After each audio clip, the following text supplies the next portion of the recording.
Hello mga lods. Ito ako ngayon. Mayroon akong challenge. Mayroon akong challenge na inilagay sa kalendaryo. 20 pesos kada araw. Yan, nag-start na ako nung auuno. Yan, masarap kasi mag-ipon sa pagkaganyang January. Yung simula pa lang ng taon.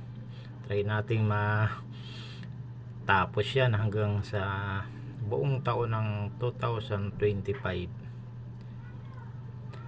Sana makontinuous natin yan sa paglalagay ng 20 kada araw. Pagka ano rin yan, medyo malaki rin yan pagka natapos, diba? Kaya challenge sa mga followers, try nyo rin na mag-ipon. Yan, try nyo to. Kahit maliit na halaga lang, kahit paano nakakaipon, diba? Yan, inikit ko yan kada number.